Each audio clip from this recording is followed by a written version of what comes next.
নমস্কার বন্ধুরা, ঘরকন্যার খুঁটিনাটিতে সকলকে স্বাগত।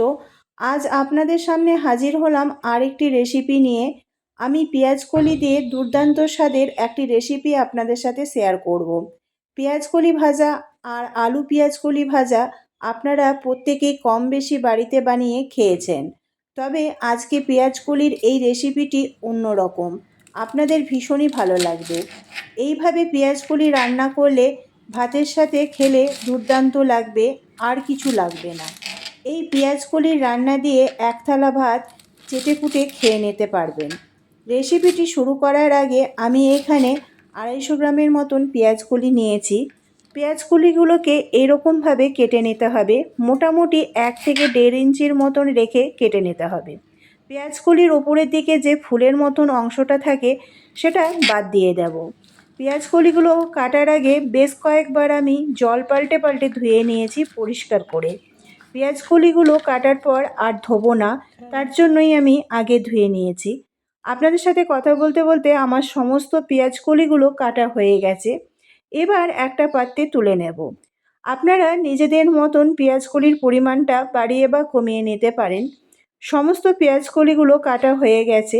এবার একটা সাইডে রেখে একটা মিডিয়াম সাইজের আলু নিয়ে নিয়েছি। আলুটাকে খোসা ছাড়িয়ে পরিষ্কার করে নিয়েছি। এবার কেটে নেব। একটা ছুরির সাহায্যে কেটে নেব। যেরকম আমরা আলু ভাজার আলু কাটি সেরকম একটু মোটা মোটা রেখে কেটে নিতে হবে।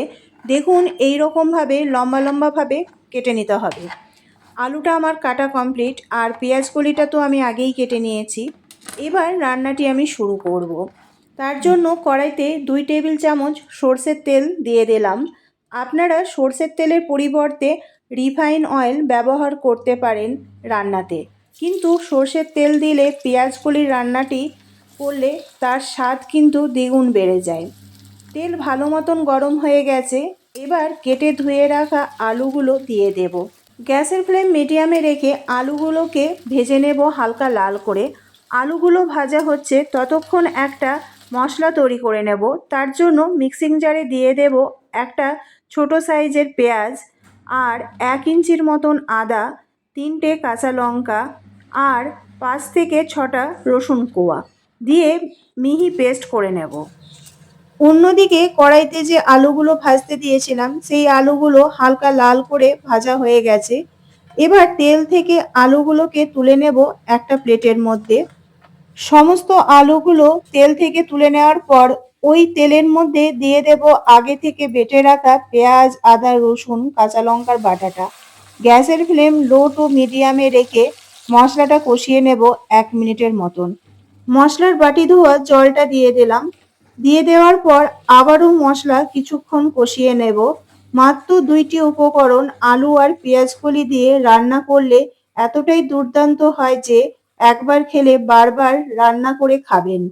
উপর থেকে কিছু গুঁড়ো মশলা দিয়ে দেব, যেমন হলুদ গুঁড়ো 1 চামচ, জিরে গুঁড়ো 1 চামচ, ধনে গুঁড়ো 1 চামচ, আর লাল লঙ্কার গুঁড়ো 1 চামচ। সমস্ত গুঁড়ো মশলা বাটা মশলার সাথে কিছুক্ষণ সময় ধরে কষিয়ে নেওয়ার পর এবার দিয়ে দেব একটা মিডিয়াম সাইজের কুচিয়ে রাখা টমেটো। টমেটো মশলার সাথে খুব ভালোভাবে নেড়ে চেড়ে মিশিয়ে নেওয়ার পর কষতে থাকবো। মশলা ততক্ষণ কষতে থাকবো যতক্ষণ না মশলা থেকে তেল সেপারেট হচ্ছে। মশলা কষানো হয়ে গেছে। এবার আগে থেকে ভেজে রাখা আলুগুলো মশলার মধ্যে দিয়ে দেব। ভেজে রাখা আলুগুলো মশলার সাথে খুব ভালোভাবে নেড়ে চেড়ে মিশিয়ে নেব। 1 থেকে 2 মিনিটের মতন সময় নিয়ে আবারও কষিয়ে নেব গ্যাসের ফ্লেম লোতে রেখে। কিছুক্ষণ পর দিয়ে দেব আগে থেকে ধুয়ে কেটে রাখা পেঁয়াজকলিগুলো। পেঁয়াজকলি আলু মশলার সাথে খুব ভালোভাবে কষিয়ে নেব নেড়ে চেড়ে, গ্যাসের ফ্লেম মিডিয়ামে রেখে। যে কোনো রান্না যদি সমস্ত পরিমাণ ঠিক করে নিয়ে আর বানানোর প্রসেস যদি ঠিকঠাক ফলো করা হয়, তাহলে একটা সাধারণ রান্নার স্বাদও কিন্তু বহুগুণ বেড়ে যায়। এই রান্নাটা এতটাই মুখরোচক হয় যে আপনারা দেখেই বুঝতে পারছেন। একবার হলেও আপনারা এইভাবে পেঁয়াজকলি আর আলু রান্না করে দেখবেন বাড়িতে, তার স্বাদ কিন্তু মুখে লেগে থাকবে। পেঁয়াজকলি খুব সুন্দরভাবে নরম হয়ে গেছে। সমস্ত মশলা খুব ভালোভাবে ভাজা ভাজা হয়ে গেছে। এবার দিয়ে দেব উষ্ণ গরম জল। জল দিয়ে নেড়ে চেড়ে মিশিয়ে নেব আলু পেঁয়াজগুলি মশলার সাথে খুব ভালোভাবে। তারপর ঢাকা দিয়ে আলু আর পেঁয়াজগুলিটাকে সেদ্ধ করে নেব 5 মিনিটের জন্য। আলু আর পেঁয়াজগুলি যতক্ষণ সেদ্ধ হচ্ছে ততক্ষণ ওই সময়ের মধ্যে একটা কাজ করে নেব, যেটা আলু পেঁয়াজগুলির এই রান্নাটাকে স্বাদে অন্য মাত্রা এনে দেবে। তার জন্য কড়াইতে দিয়ে দিয়েছি 2 টেবিল চামচ সর্ষের তেল। তেল ভালো মতন গরম করে নেওয়ার পর এর মধ্যে দিয়ে দেব আগে থেকে নুন হলুদ মাখিয়ে রাখা চিংড়ি মাছ। এই চিংড়ি মাছ এই পেঁয়াজকলি আর আলুর রান্নাটাকে বহু গুণ বাড়িয়ে দেবে। একটি সাধারণ রান্না অসাধারণ করে তুলবে। চিংড়ি মাছগুলোকে গ্যাসের ফ্লেম লো টু মিডিয়ামে রেখে 1 থেকে 2 মিনিটের মতন হালকা নেড়ে চেড়ে ভেজে নেওয়ার পর এবার তুলে নেব একটি অন্য প্লেটের মধ্যে। চিংড়ি মাছগুলো ভাজা কমপ্লিট। অন্যদিকে 5 মিনিট পর ফিরে এলাম।